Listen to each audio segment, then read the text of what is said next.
Hello my dear student, कैसे हैं आप लोग? बच्चा लोग, मुझे उम्मीद है कि आप सभी लोग ठीक ठाक होंगे। धनतेरस की शुभकामनाएं। अगले 2 दिनों में छोटी दिवाली और बड़ी दिवाली, उसकी भी शुभकामनाएं।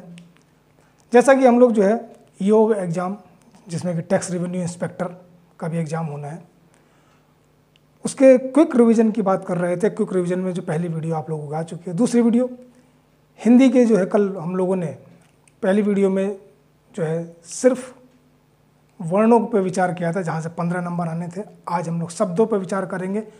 अब देखिए, इस पूरे हिंदी के सिलेबस में पूरा का पूरा जो है दारोमदार वो शब्दों के ऊपर ही रहता है। अब शब्द कौन से हैं? शब्दों की अगर देखा जाए तो जो आपके सिलेबस में दिया हुआ है उसमें शब्द समूह, शब्द रचना, वाक्यांश के लिए एक शब्द, वर्तनी वाले शब्द जो है। इसके अलावा जो है जो व्याकरण दी हुई है, व्याकरण भी शब्दों पर ही आधारित है, क्योंकि वह विकारी शब्द ही हैं।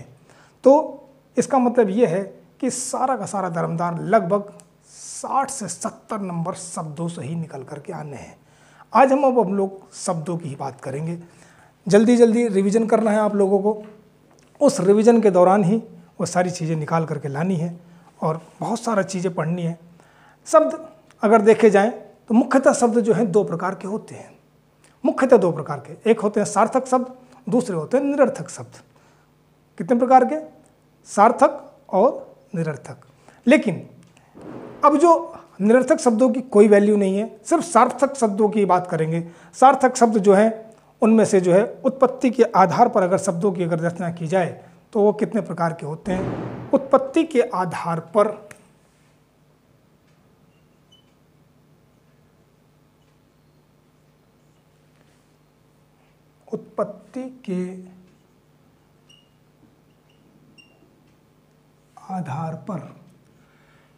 उत्पत्ति के आधार पर शब्द जो है वो 4 प्रकार के होते हैं। कौन कौन से? तो पहला प्रकार जो है वो आप लोगों का है तत्सम शब्द।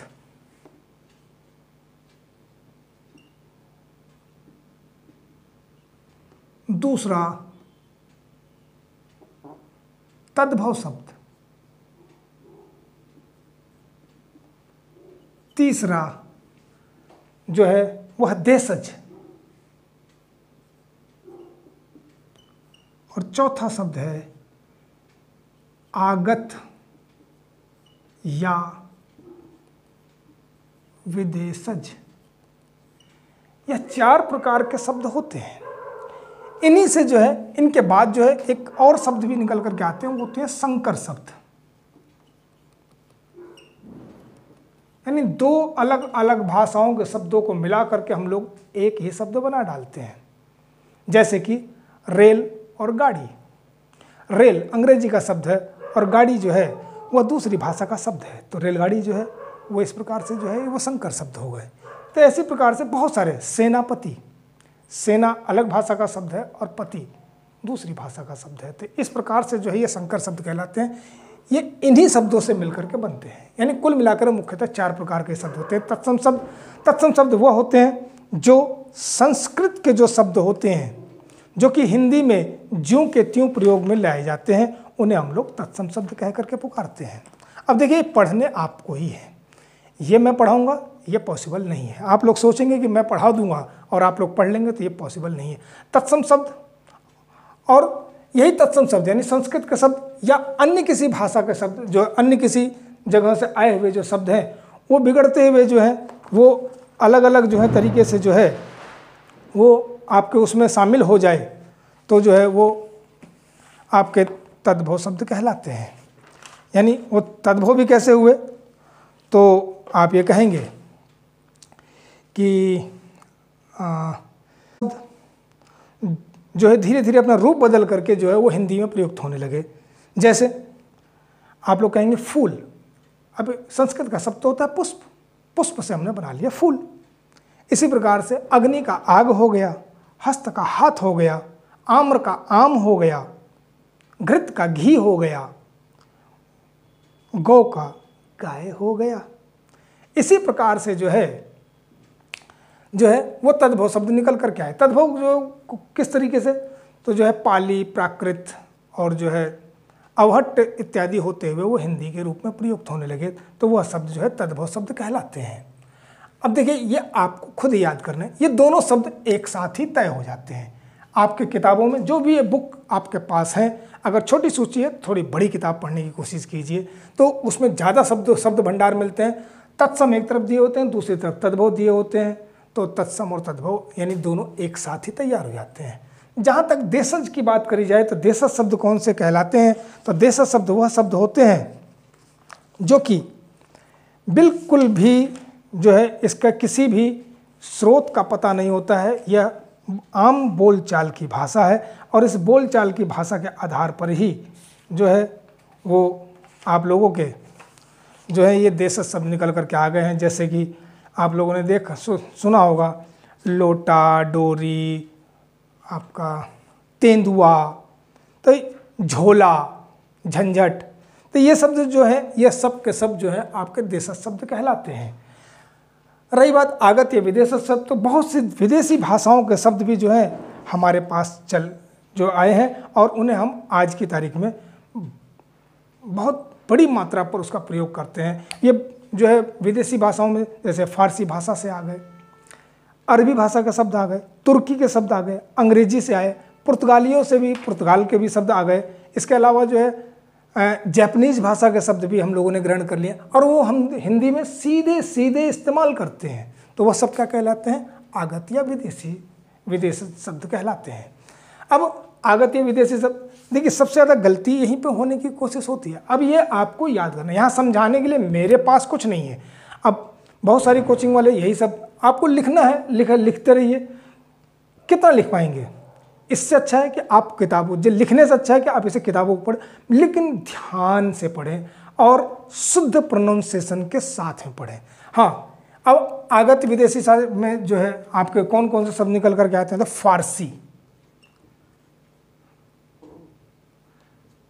फारसी भाषा के शब्द, इसके अलावा जो है आपके अरबी आती है, पुर्तगाली है,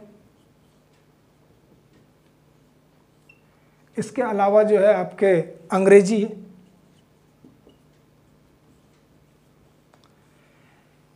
यह 4 प्रकार के जो है मुख्यतः शब्द निकल करके आते हैं।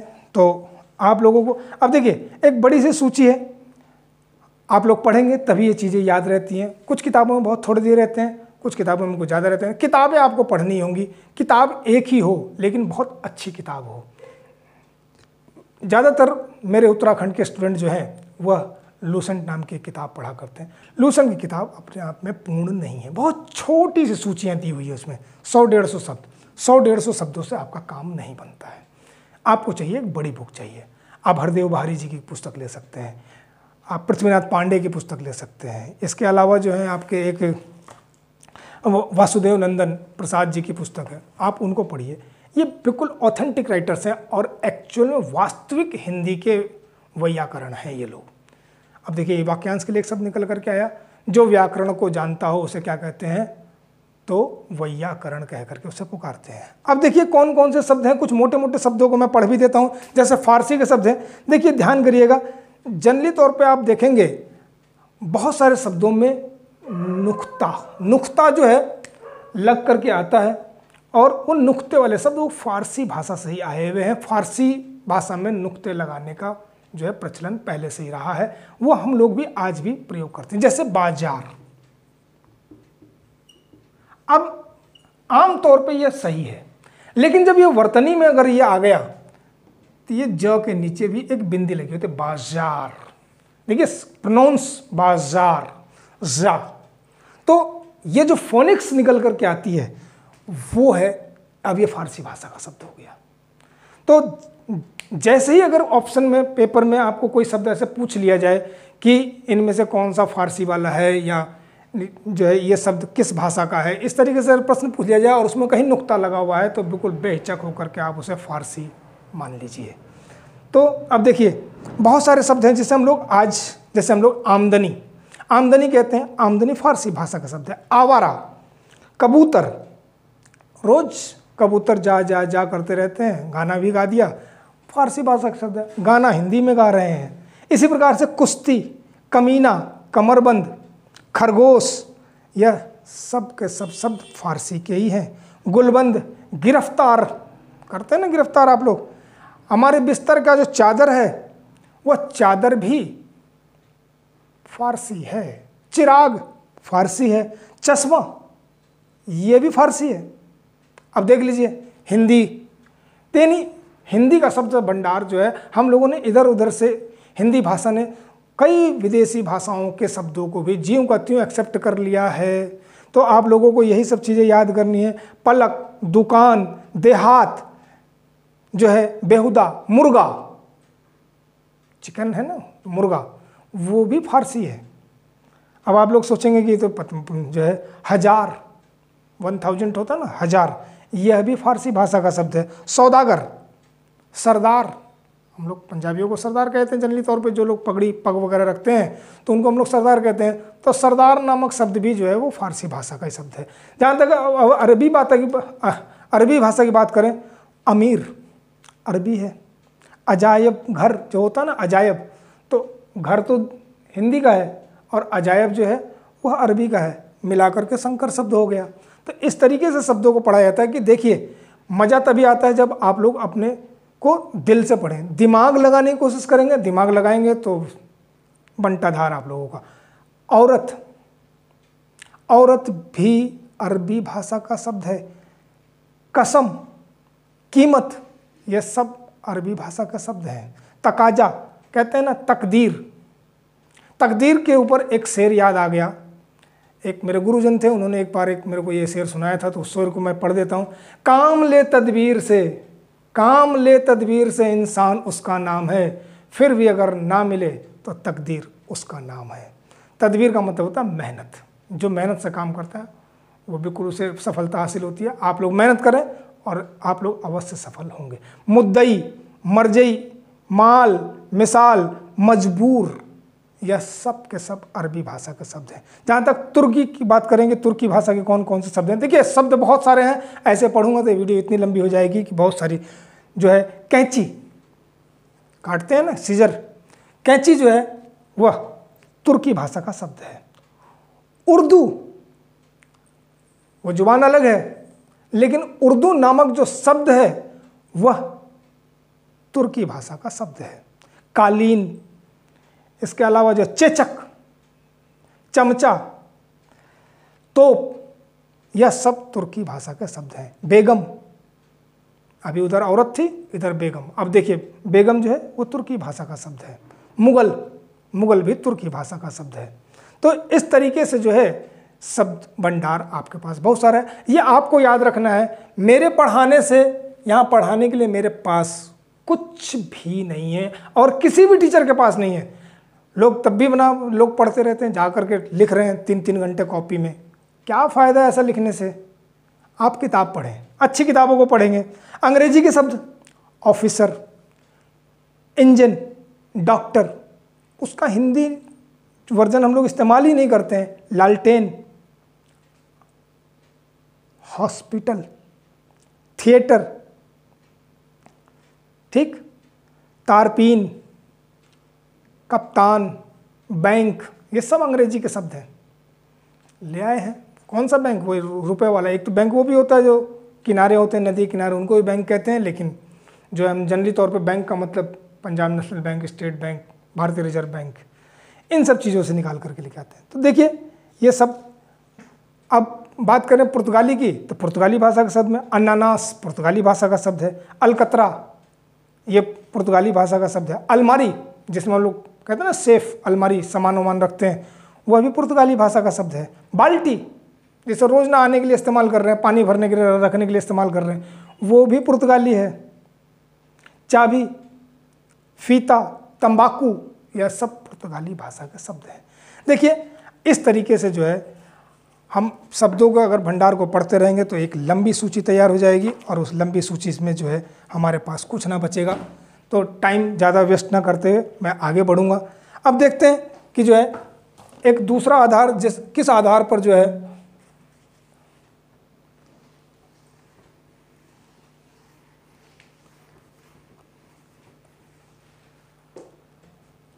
दूसरा है रचना के आधार पर शब्द।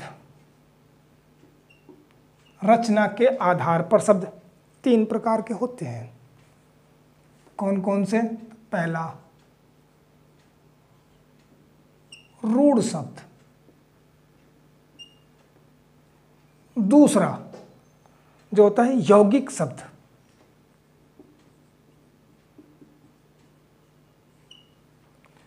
तीसरा योग रूढ़ शब्द।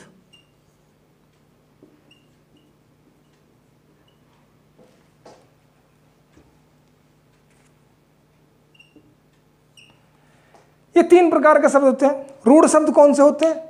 जिनका कि हम खंड नहीं कर सकते हैं, अर्थात उनके पार्ट्स किए ही नहीं जा सकते हैं। सेब, आम, बंदर, चीता, हाथी, इनको तोड़ ही नहीं सकते हैं आप। ये शब्द रूढ़ शब्द होते हैं, यानी जो बचपन से हमें सिखा दी जाती हैं। बहुत सारे शब्द ऐसे होते हैं जो कि जनरली तौर पे हमें पहचान के तरह पर जो आते हैं, वह सब के सब रूढ़ शब्द कहलाते हैं। यौगिक शब्द होते हैं 2 या 2 से अधिक शब्दों अथवा शब्दांशों से मिल करके जो शब्द बनते हैं उनको यौगिक शब्द कहते हैं, यानी 2 या 2 से अधिक शब्दों अथवा शब्दांशों।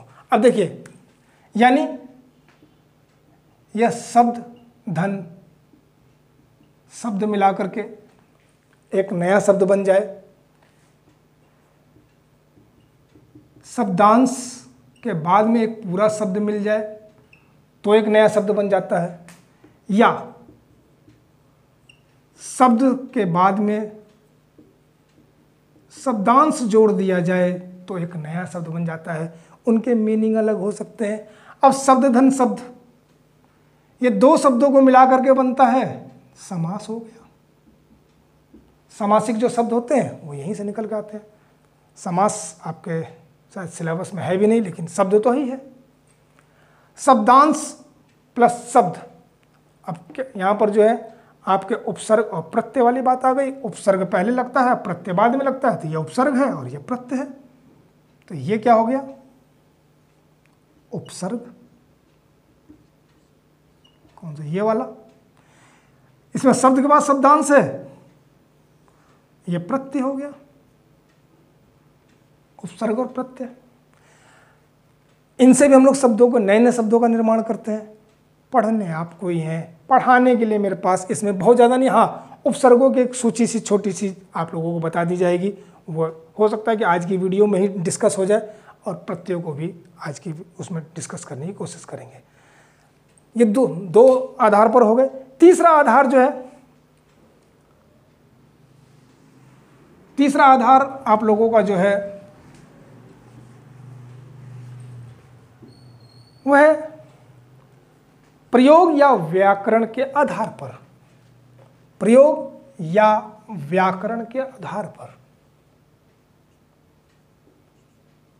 प्रयोग या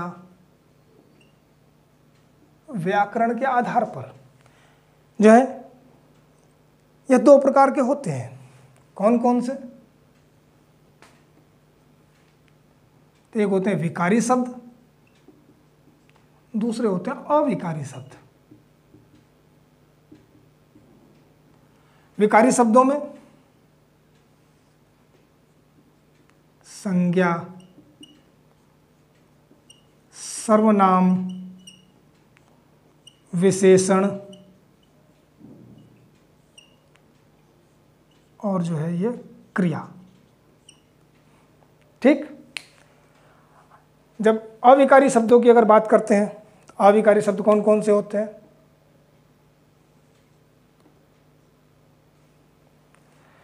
अविकारी शब्द होते हैं क्रिया विशेषण,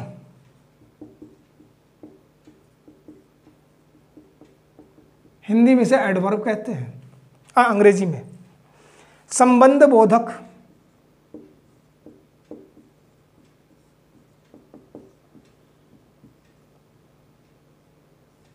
जिसे आप लोग प्रीपोजिशन कह करके पुकारते हैं। अंग्रेजी और हिंदी बिल्कुल एक जैसी है, पार्ट ऑफ स्पीच।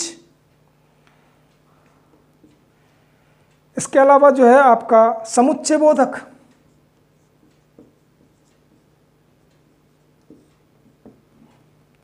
और एक है विस्मयादि बोधक।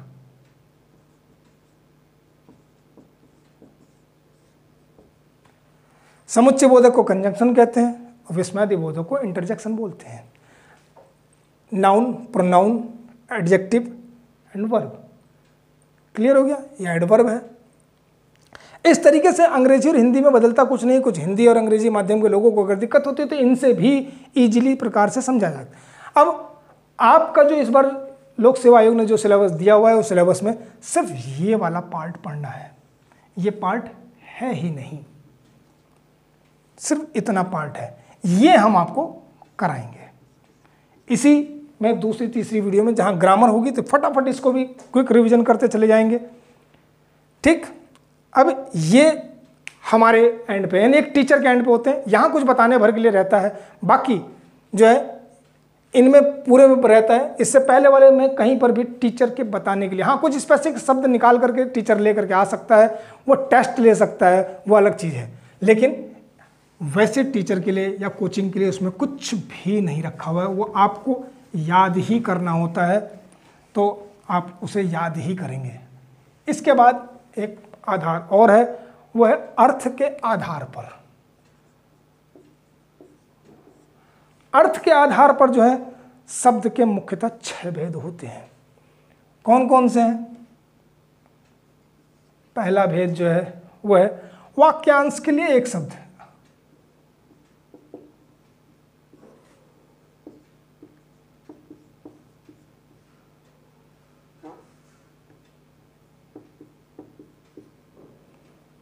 दूसरा विलोम शब्द।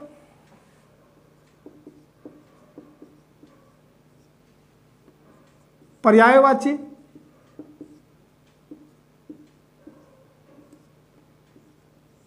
और अनेकार्थी।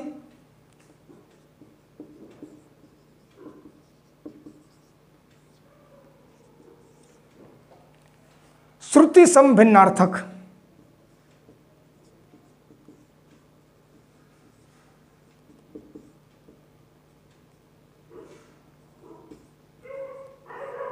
शब्द और शब्द युग्म।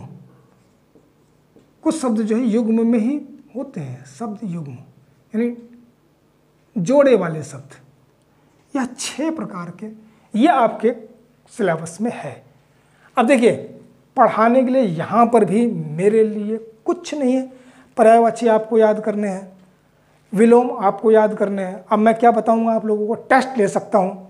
टेस्ट के लिए अब तो कोचिंग वगैरह कहीं फिजिकली तो आना ही होगा, तभी वो हो सकता है। या फिर कोशिश करूँगा कि जो है अभी समय अगर रहता है, देखिए अभी थोड़ा सा नया नया मेरे पास है ये काम, वीडियो बनाने में मुझे थोड़ा समय लग जाता है क्योंकि टेक्निकली मैं भी बहुत सारी चीज़ें नहीं जानता हूँ और बहुत बड़ी लंबी चौड़ी टीम भी नहीं है मेरे पास। धीरे धीरे जब टीम होगा, कोई कंप्यूटर नहीं, मैं बिल्कुल एकदम साधारण चीज़ें इस्तेमाल करता हूँ, मेरे पास ऐसा कोई चीज़ नहीं है। ये सारे काम करने के लिए मैंने कोई इन्वेस्टमेंट भी नहीं किया है। अब ये सब आपको याद करने हैं। हाँ, अगर आप लोग कहेंगे तो इन सब की PDF होता ना, कुछ लोगों पर बुक्स नहीं होती हैं, बुक्स नहीं खरीद सकते, इसकी PDF बना करके, लेकिन आपको इसके लिए कमेंट जरूर करना पड़ेगा कि हाँ जी इसकी PDF हमें दे दीजिए विलोम की। मेरे पास हैं, कम से कम ऐसे होंगे 2-3 हज़ार वर्ड्स की, मैं आपको भेज दूंगा, मुझे कोई दिक्कत नहीं है। पर्यायवाची भी आपके जो है, जो लूसेंट नामक पत्रिका पढ़ते हैं उसमें तो मेरे हिसाब से 100 या 150 शब्दों के बस दिए हुए हैं, उनसे काम नहीं बनता। पर्यायवाची कम से कम भी मेरे पास 1000 से ज़्यादा शब्दों के पर्यायवाची भी होंगे। तो ये सारी चीज़ें, अनेकार्थी शब्द एक बड़ी सूची होती है, क्योंकि एक ही शब्द जो है, जैसे कर मतलब हाथ, और टैक्स या अनेकार्थी शब्द है। ठीक, तो इस तरीके से जो है ये अनेकार्थी शब्द हो गए। एक श्रुति सम भिन्नार्थक शब्द, ये सुनने में एक जैसे ही होते हैं, जैसे अंश और अंश, दोनों में बहुत ज़्यादा फर्क नहीं है फोनिक्स का, क्योंकि स को हम लोग ठीक से प्रोनाउंस कर ही नहीं पाते, क्योंकि जीवा का वो स्थान हमें पता तो है, लेकिन हम लोग प्रयोग के आधार पर उसे प्रयोग नहीं कर पाते हैं। ये बिल्कुल सबकी कमियां हैं, मैं उसे मानता हूँ। अब ये वाला अंश जो है, इट्स अ पार्ट, भाग। ये वाला अंश होता है कंधा। तो अब देखिए इनके दोनों के दोनों श्रुति सम, सुनने में एक जैसे लगेंगे लेकिन अर्थ भिन्न भिन्न हो। तो ऐसे शब्द भी आपको पढ़ के ही आएगा। इसकी भी सूची होती है, आपके किताब में है भी या नहीं मुझे नहीं पता। तो ये है सारे के सारे शब्द। अब जब बताइए मेरे पास पढ़ाने के लिए क्या रह गया भाई? आपको पढ़ना है। अब रिवीजन कौन करेगा, मैं करूं या आप करोगे? मैच आपको जीतना है, मैंने मैच जीत रखा है। मैंने बहुत पढ़ाई करी है और पढ़ने के बाद मैंने वो जो अचीवमेंट थी वो मैंने बहुत कोशिश करी। हालांकि बहुत हायर नहीं जा पाया, तब भी एक समीक्षा अधिकारी की पोस्ट मेरे पास है। लेकिन जो है मैं भी PCS IAS बनना चाहता था, नहीं बन पाया। कुछ सबके अपने अपने कारण होते हैं, किन कारणों से, उन कारणों को भी, उन कमियों को भी मैं जानता हूँ कि जो है किन कारणों से मैं जो है वो वहाँ पे सफल नहीं हो पाया। अपनी कमियों को भी जानता हूँ कि मेरी क्या कमी रह गई। तब देख लीजिए अब क्या रह गया आपके पास, वर्तनी की रह गई। वर्तनी एक महत्वपूर्ण चीज़ है। आप लोग जनरली तौर पे होता क्या है, पढ़ते तो हैं लेकिन वर्तनी के शब्द जो हैं बहुत साफ साफ आप लोग नहीं पढ़ पाते हैं। अब वर्तनी के शब्द बहुत बेहतरीन तरीके से जो है मैं दावे के साथ कह सकता हूँ कि जो है अगर मैं 10 शब्दों की 20 शब्दों की अगर डिक्टेशन करूँ तो जो है मैं बोलूँगा नहीं। सिर्फ आप अपने आप से अगर कर लेते हैं तो मुझे लगता है कि 20 में से कुछ लोग बहुत अच्छे जानने वाले हैं, जिन लोगों ने पढ़ रखा है, मैं ये नहीं कहूँगा 20 के 20 भी सही कर सकते हैं, लेकिन बहुत से मैं ये कहूँगा कि 70% लोग उसमें 50% भी करने में सक्षम नहीं होंगे। तो ऐसे ही कुछ छोटे छोटे जो है शब्दों को निकाल करके लेकर के आता हूँ। देखिए अब जैसे अभी परसों दिवाली है। परसों जो दिवाली जो होती है वो अमावस्या के दिन मनाई जाती है। अमावस्या ही लोग नहीं लिख पाते, ठीक है। अब अमावस्या शब्द जो है कोई कुछ लगाता है, कोई कुछ लगाता है, तो उसका शुद्ध शब्द होना चाहिए। जैसे एक होता है ना, मेरा मन आज बहुत आह्लादित हो रहा है, वो आह्लादी लिखना नहीं आता, वो कोई अल्लाहद लिखेगा, कोई आह्लाद लिखेगा, तमाम प्रकार की चीज़ें निकल करके आती हैं। हम कहते हैं ना उपरोक्त अपने आप में गलत शब्द है, उसे बोलते हैं उपर्युक्त। तो अब सेंटेंस में भी इनको कमियों को खोजा जा सकता है कि उपरोक्त कथन होता ही नहीं, उपर्युक्त कथन होता है। तो ये सारी, जैसे कालिदासी है, अब कालिदास लिखने को कह दिया तो जल्दी जल्दी में वो भी गलत हो जाएगा। अब आप लोग ट्राई कर सकते हैं, पेन ले लीजिए, लिखिए। मैं तो कहता हूँ आप लोग डिक्टेशन लिख लीजिए और मैं बता दूंगा कि आप लोग गलत हैं या नहीं है। हम लोग लगाते हैं ना तमाम प्रकार। अभी एक जो है चैप्टर आप लोगों को इसमें 5 नंबर का वो आएगा, चिन्ह, विराम चिन्ह। चिन्ह नहीं लिख पाते लोग क्योंकि हम लोग प्रोनाउंस ही गलत करते हैं। वो चिन्ह होता है ना कि चिन्ह, ह लास्ट में नहीं है, वो होता है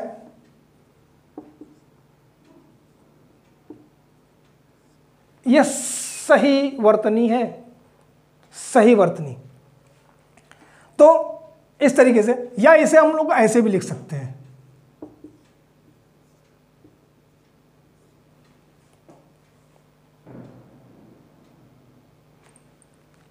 कोई लिखना ही नहीं चाहता है। पतंजलि अगर वर्तनी की दृष्टि से देखा जाए, पतंजलि के उत्पाद में भी ऐसे लिखा रहता है।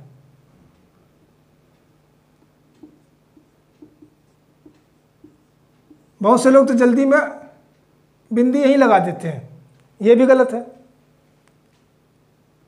हिंदी में इसे सही मान लेते हैं, लेकिन अगर हम इसे संस्कृत जैसे हम तत्सम की बात करें तो पतंजलि ये भी प्रॉपर नहीं है। तब ये हो जाएगा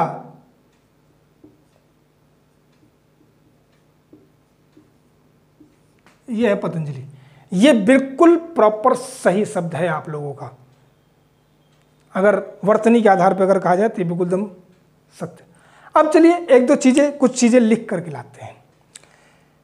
आप लोगों को पता होगा एक पत्थर की नारी थी जिसे श्री राम ने अपने चरणों से छू करके जो है उसे पुनः जो है स्त्री रूप में ले आए थे। उसका नाम आप लोगों को मालूम होगा, आप लोगों ने निकाल भी दिया होगा, उसे लिख करके देखिए और जो आपके मन में आ रहा होगा, मुझे पूर्ण यकीन है कि लगभग आधे से अधिक लोगों के गलत होंगे। ठीक, वो अहिल्या है नाम, लोग अहिल्या ही बोलते हैं, और आप लोगों में से ज़्यादातर लोगों ने ये लिखा होगा, लेकिन यह गलत है। सही है अहल्या, नॉट अहिल्या। ठीक, हम कहते हैं ना फला अर्थात ये, एक्स अर्थात वाई, अर्थात शुद्ध शब्द है, हलंत कोई लगाता ही नहीं है। अब दिक्कत यही है, उच्छृंखल लोग ये भी नहीं लिख पाते हैं, तो वो भी लिख देता हूं।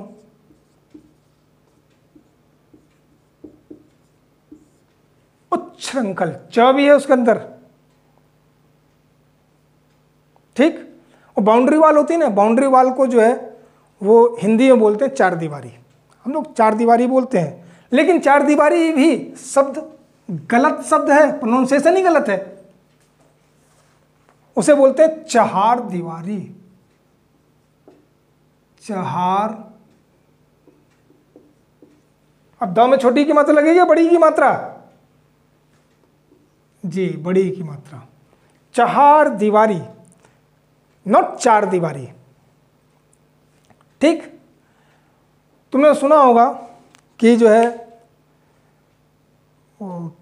जैन गुरु जो थे हमारे, जो 24वें तीर्थंकर महावीर स्वामी, उन्होंने अपने जो जामाता थे, उन जामाता को ही जो है अपना पहला उपदेश दिया था, जिसका नाम था जामाली। ठीक, जामाली अलग चीज़ है। जो जमाता है तो जिसे हम लोग कहते हैं ना वो दामाद, तो जनरली तौर पे ये लोग लिख लेते हैं, जबकि वो जामाता होता है। सही शब्द ये है, दिस इज द राइट। पहले वाला जो मैंने लिखा था वो गलत था। इसी प्रकार से बहुत सारे शब्द हैं। तत्व कहते हैं ना एलिमेंट, तो तत्व जो है, तत्वों के बारे में आपने सुना होगा कि जो है वो कई सारे प्रकार के, पूरी उसकी पीरियोडिक टेबल भी बनी हुई है। पीरियोडिक टेबल जो है, अब यहाँ पर मेंडलीफ और मोजले का नाम भी आ जाएगा। जीके यहीं से निकल करके आती है, जीके भी यहीं पे, अभी हिंदी है लेकिन अब यहाँ हिंदी करनी है। तो तत्व आप लोग ऐसा ही लिखते होंगे, लेकिन ये गलत है, this is the wrong. Right क्या होगा? पूरा तो, फिर एक आधा तो, फिर एक आधा तो, और वह तत्व, तत्व बनता है तत्व। This is the right. अब यही कुछ किताबों में तो प्रिंटिंग मिस्टेक भी रहती है, इसीलिए ऑथेंटिक किताबें पढ़ी जाती हैं। और इतना ध्यान आप लोगों की, इतनी बारीक बारीक आप किताबें लिख करके आ रही है, वो पेज पतली दिखाने के लिए इतना ना मटेरियल ठूस दिया जा रहा है उसके अंदर, बारीक बारीक फ़ॉन्ट करके, कि वो पढ़ाई में भी नहीं आता है। थोड़े बड़े फ़ॉन्ट की किताबें पढ़ने की कोशिश कीजिए, और इंटरनेट वगैरह में तो जो है खोजते रहिए, मुझे उसकी कोई दिक्कत नहीं है, लेकिन फिर भी ये सारी चीज़ें आप लोगों को लें। कितने लोग तो जो है वो आप लोगों ने देखा होगा, शादी के कार्ड, अब शादी का सीज़न भी शुरू होने वाला है। शादियों के दिन जैसे ही आपके इगास का पर्व शुरू होगा, जिसे देव उठान एकादशी भी कहते हैं, वहाँ से विवाह कार्यक्रम शुरू हो जाते हैं। बहुत से लोगों ने बहुत सारे शादी के कार्ड भी देखे होंगे। वो कहते हैं ना, कृपया वर और वधू को आकर के जो है आशीर्वाद प्रदान कीजिएगा। वर तो ठीक है, वधू ही नहीं, गलत लिख देते हैं। अब वधू ही गलत लिखोगे तो आप लोग वधू भी गलत आ जाएंगे, तो वो भी देखना जरूरी है। कार्डों में भी ये लिखा रहता है इस तरीके से वधू, ये बिल्कुल गलत है। ये वधू में बड़े की मात्रा होती है। ठीक, ऐसे उज्ज्वल, प्रज्वलित, अब यहां पर प्रज्वलित बोला जाता है, लेकिन प्रज्वलित होता है। त्योहार आ रहे हैं बहुत सारे, अब त्योहारों का सीजन शुरू हो चुका है, त्योहार लिखने में भी गड़बड़ी हो जाती है। यह सही वर्ड है, कुछ लोग डबल भी लगा देते हैं। अब ये इतने नियर अबाउट होते हैं कि हम लोग इस पर ध्यान ही नहीं देते, अरे ये तो इजी है। इजी नहीं है, एग्जाम में यही इजी जो लगता है इजी वही गड़बड़ कर देता है। वो कहते हैं कि जो है वो तो बहुत भाग्यवान है, तो भाग्यवान भी गलत लिख देते हैं लोग।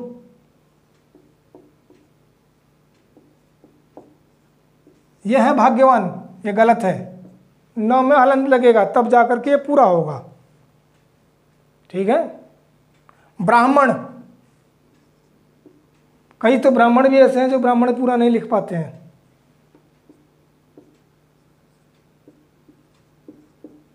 नहीं मिला करके लिखना आता तो आप इसको प्रयोग कीजिए, हलंत का प्रयोग कीजिए, नहीं तो ऐसे भी लिखा हुआ मिल सकता है। ध्यान रहे कि जब इस तरह के डबल जो शब्द जो अक्षर होते हैं उसमें जो पूरा दिखता है वही आधा होता है। जैसे द्वारा लिखते हैं ना आप लोग, तो इसमें द आधा है, वह पूरा है और ये तो रहा ही है। इसे हम लोग ऐसे भी लिख सकते हैं। आजकल एनसीईआरटी पैटर्न जो है ऐसे, ये अच्छा है, मैं कहता हूँ ये पढ़ें, कोई दिक्कत नहीं। यहाँ कन्फ्यूजन है और इस कन्फ्यूजन में ही सारी दुनिया चली जाती है बेटा लोग। तो इन शब्दों का ही देखिए, कई सारे कुछ शब्द हैं मेरे पास, तो आप लोगों को बता देता हूँ, क्योंकि जो है और रिवीजन ही कराना है तो रिवीजन करने के लिए मैंने आपको बता दिया कि बहुत सारी चीज़ें जो है आप लोग खुद ही पढ़नी है, तो वो तो मैं पढ़ा नहीं रहा हूँ। तो जो चीज़ें मैं बता सकता हूँ, जैसे होता है ना शुभ मुहूर्त में ये काम करेंगे, तो शुभ कोई मुहूर्त बोलता है, कोई मुहूर्त बोलता है, तमाम चीज़ें निकल करके आती हैं। उसमें भी मात्रा लगाने में गलत है। इतना तो समझ में आता है कि इतना सबका सही है। अब माँ में छोटी ऊ की मात्रा लगेगी कि बड़े ऊ की मात्रा लगेगी, हाँ में बड़े ऊ की मात्रा लगेगी, छोटे ऊ की मात्रा लगेगी, इस तरीके से जो है वहाँ पर भी दिक्कत बनी रहती है।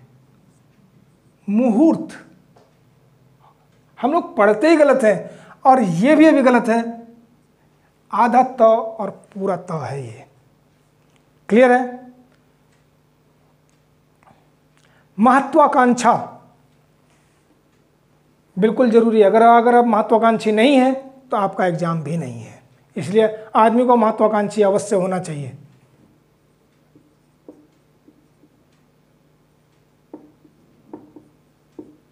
अब आपको लगता होगा कि ये बिल्कुल सही है, ये बिल्कुल गलत है। यहां भी 2 आधे त होंगे तब जाके महत्वाकांक्षा होगा।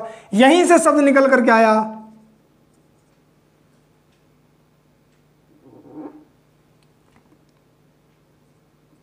महत्व, महत्व में भी 2 आधे त लगते हैं। क्लियर है। अब आप लोग महर्षि वाल्मीकि का नाम आपने सुना होगा। महर्षि वाल्मीकि जो है, जो कि रामायण के रचयिता रहे हैं, उनका नाम लिखने में भी आदमी से गलती है। जब पेपर में आता है तो और ज़्यादा हालत ख़राब रहती है, अरे छोटी की मात्रा होगी, बड़ी की मात्रा होगी, तो वो भी लिख के देख लेते हैं। जहाँ गलती होने की संबंध जो संभावना रहेगी उन्हीं शब्दों को लिख रहा हूँ, ठीक है। आप लोग ऐसे भी लिखते होंगे, कुछ लोग ऐसे लिखेंगे।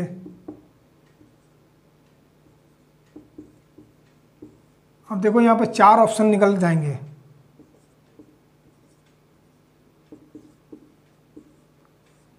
अब आप लोग बताइएगा कि कौन सा सही है।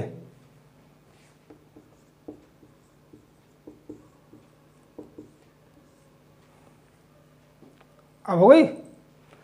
ऐसे ही गलतियां होती हैं, पता ही नहीं चलता। अब यहाँ कन्फ्यूजन शुरू, टेंशन शुरू, अरे 1 नंबर गया, 1 नंबर गए 1000 लोगों से पीछे। ये गलत है, ये गलत है, ये भी गलत है।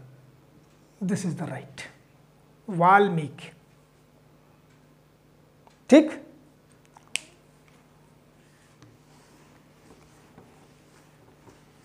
एक चुटकी सिंदूर की कीमत तुम क्या जानो रमेश बाबू। सिंदूर,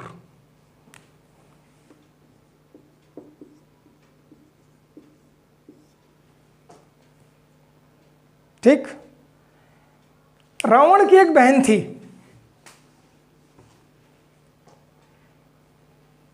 जिसके कि नाक और कान जो है राम के छोटे भ्राता जो है लक्ष्मण ने कहते हैं कि काट दिए थे। तो उसका नाम क्या था, अब आप लोगों को ध्यान में आ गया होगा। उसे लिख करके देखिए, मुझे लगता है कि शायद वो भी आप लोग गलत लिख देंगे। हाँ जी, शूर्पणखा नाम था उसका।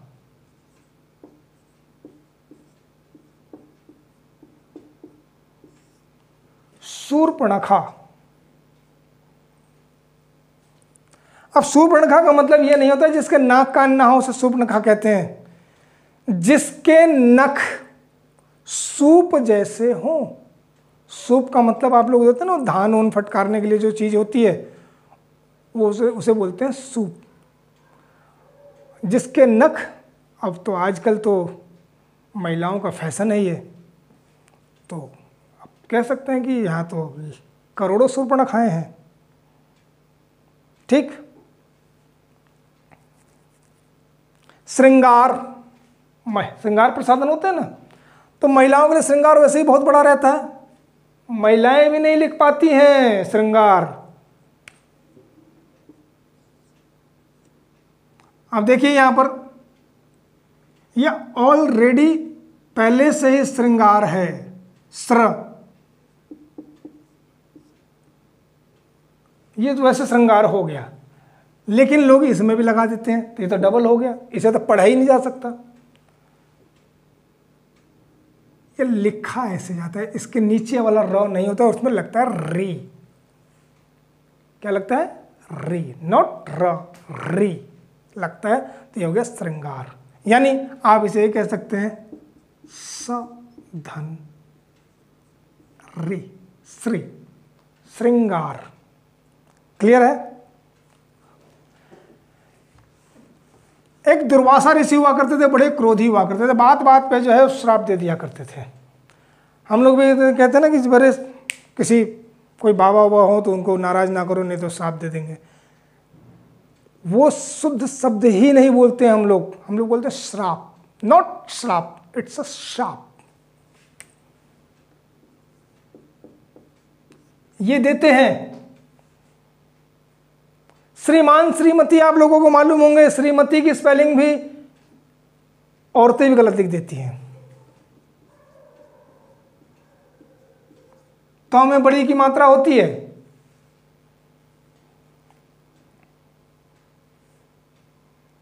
ठीक।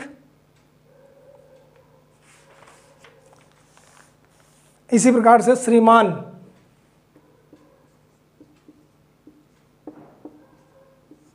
नौ में हलंत होता है, यही आप लोगों को बताना था। एक शब्द है बड़ा अच्छा सा, सौहार्द।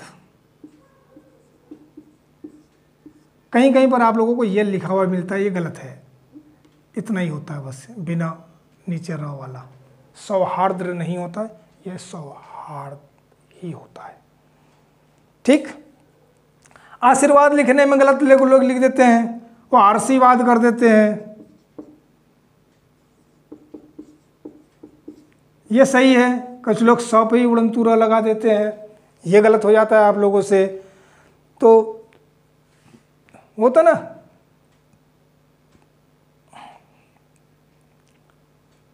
आवश्यकता जो है आविष्कार की जननी है बोलते हैं। तो आविष्कार जो वैज्ञानिक लोग करते रहते हैं, तमाम चीज़ें, जैसे मोबाइल का आविष्कार, टीवी का आविष्कार, खोज नहीं है। खोज और आविष्कार में, खोजा का मतलब जो चीज़ इस भूमंडल पर यानी पृथ्वी पर पहले से ही है, पृथ्वी के बाहर भी यानी इस अंतरिक्ष में, यानी इस पूरे ब्रह्मांड में जो उपलब्ध है वो तो है, उसे हमने खोज लिया यानी उसे पा लिया, तो वह है खोज। जैसे अग्नि की खोज, नॉट आविष्कार, वो आविष्कार नहीं था। ठीक। अग्नि की खोज हुई, तमाम हमने हाइड्रोजन, हीलियम, ऑक्सीजन, ये सब हमने खोजे हैं। साइकिल बनाई है, ये आविष्कार है। तो साइकिल किसने बनाई थी? ये जीके का विषय है। ठीक। तो आपका जो है, हाँ, आविष्कार,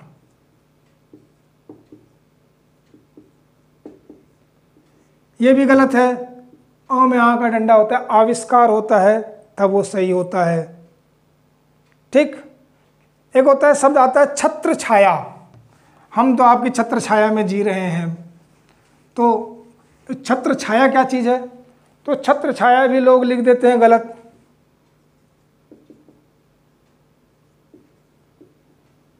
यह है शुद्ध शब्द,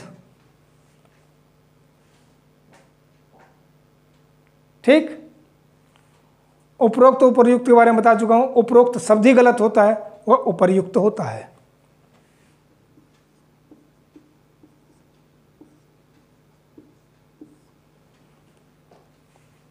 ठीक।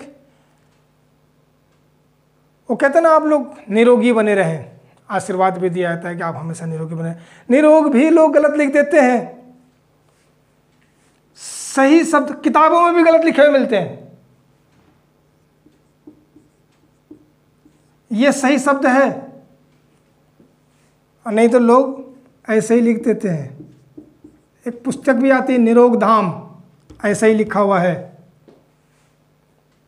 वहां भी गलत लिखा हुआ है।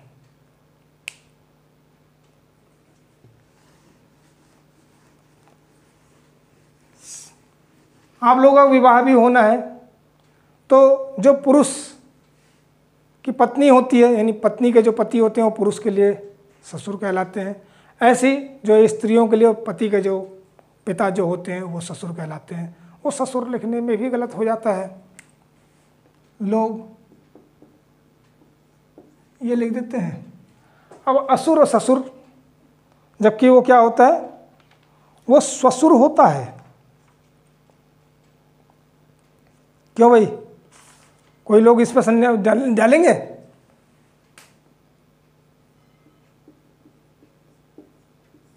स्वसुर, ठीक। सन्यासी या सन्यास,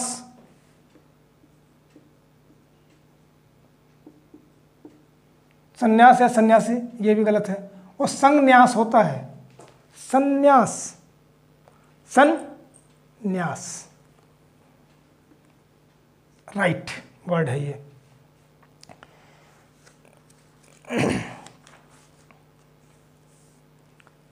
आप लोग बहुत बुद्धिमान हैं। मुझे लगता है बुद्धिमान भी अगर आप लोगों को लिखने के लिए कह दिया जाए तो वो भी गलत हो सकता है आप लोगों से। अब आप लोगों की खोपड़ी हिलने लगी होगी, उन्होंने कहा यार कुछ तो टेक्निक है इसके अंदर।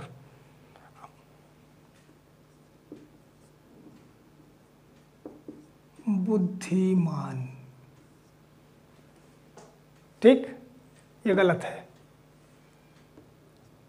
अब ये जाकर के सही हुआ। मैं कैलाश गया और मुझे साक्षात शिव के दर्शन हो गए। साक्षात,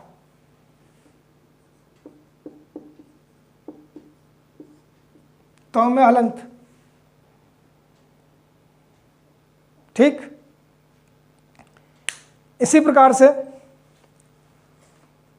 कुछ लोग, ये क्या है, इनको कहते हैं उंगली। उंगली लिखने में भी गड़बड़ी है, ऐसा लिख देते हैं लोग, ये भी गलत है, ये सही है।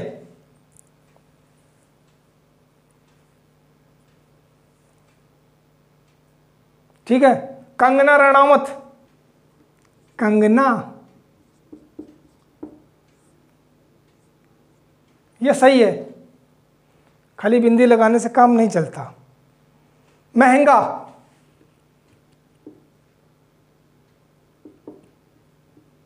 भी चांद वाला ही होता है। आंख, ऊंचा, कांच, इन सब में मुंह।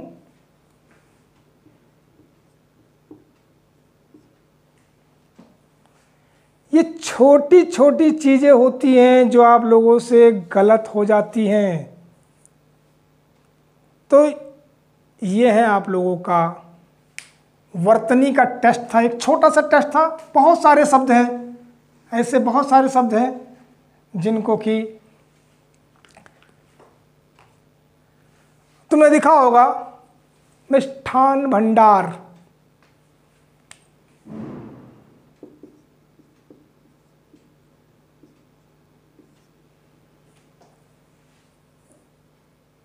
मिष्ठान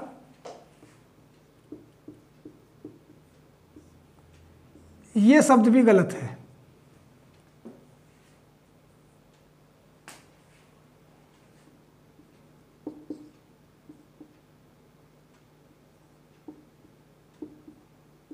मिष्ट अन्न, मिष्ट मतलब मीठा, अन्न मिष्टान्न, नॉट मिष्ठान।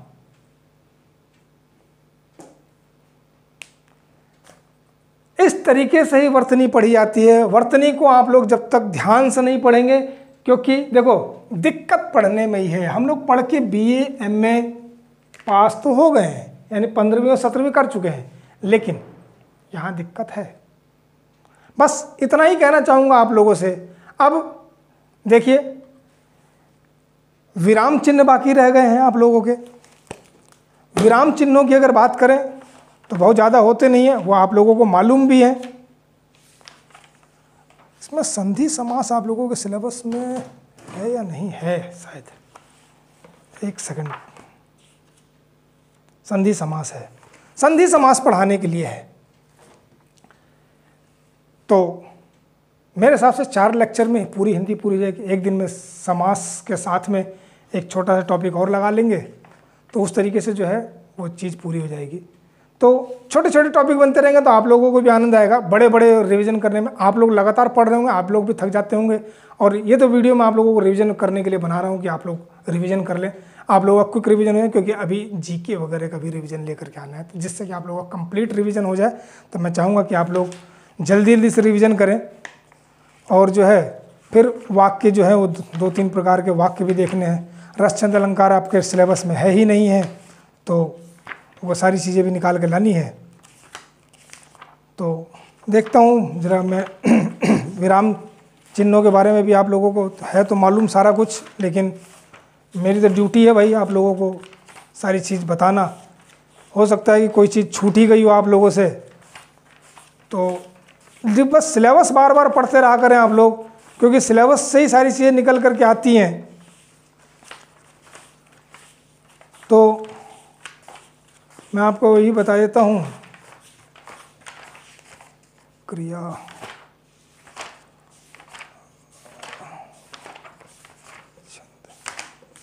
विराम चिन्ह, विराम चिन्ह बहुत ज़्यादा नहीं है, थोड़े से ही हैं, 8-9 ही होते हैं मुख्यतः जहाँ से प्रश्न पूछे जाते हैं। तो आप लोगों को सब मालूम ही है। एक ये चिन्ह है खड़ा डंडा, एक ये होता है, ये दोनों एक साथ ही लगे हुए होते हैं। फिर एक ये कामा जैसे आप लोग कहते हैं, एक ये 2 बिंदी वाला होता है। इसके अलावा जो है ऐसा भी होता है, और यह एक बड़ा डंडा भी होता है। ये दोनों लगभग जैसे ही होते हैं। ये आपको मालूम ही है क्या है। एक ये साइन है, एक ये है, और एक डबल इन्वर्टेड कॉमा वाला जो आता है, single inverted comma, double inverted comma. इसके अलावा जो है आप लोगों के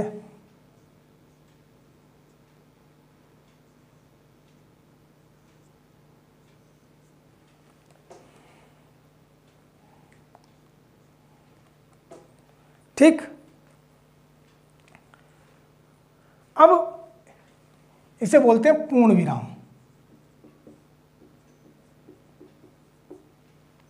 इसे बोलते हैं अर्ध विराम। इसे बोलते हैं अल्प विराम। इसे क्या बोलते हैं आप लोग बता सकते हैं? अपूर्ण विराम, या इसे न्यून विराम भी बोलते हैं। अपूर्ण विराम या फिर इसे न्यून विराम भी कहते हैं। यह आपका जो हो गया विवरण चिन्ह।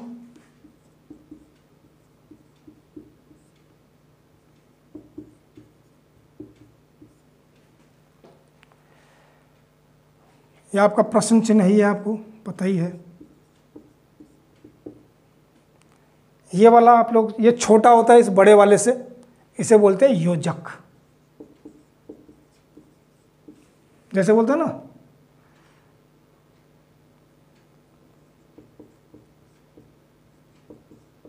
माता पिता, ये दिस इज द योजक।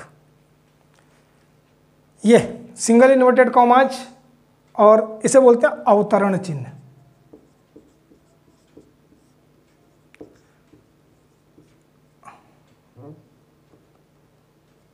तो हमसे भी गलती हो जा रही है भाई। अवतरण चिन्ह सिंगल इन्वर्टेड कॉमाज किसका संग लगा लिया जाता है? कोई जो बड़े लोगों के नाम जब लिखे जाते हैं या बहुत सारी चीज़ें या किसी महत्वपूर्ण प्लेस के बारे में जानकारी दी जाती है तो वहाँ पर हम लोग ये सिंगल इन्वर्टेड कॉमाज लगा लेते हैं। जैसे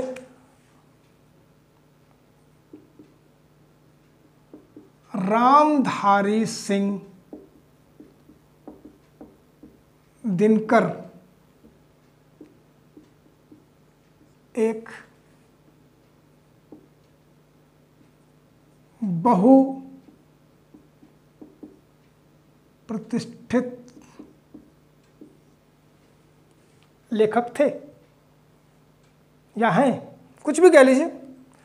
तो रामधारी सिंह दिनकर, इनको हमने किया था सिंगल इन्वर्टेड कॉमा, क्योंकि ये कुछ लेजेंड टाइप के लोग हैं, तो लेजेंड लोगों के लिए ये लगाया जाता है। रामधारी सिंह, जैसे सुभाष चंद्र बोस ने कहा, तुम मुझे खून दो मैं तुम्हें आज़ादी दूंगा, तो तुम मुझे खून दो मैं तुम्हें आज़ादी दूंगा, तो ये डबल इन्वर्टेड, यानी जब कथन किसी के द्वारा कहा गया हो तो वो डबल इन्वर्टेड कॉमाज में आता है। इसका यही मतलब है। अवतरण चिन्ह इसे ही कहते हैं, इसे कोष्टक कहते हैं।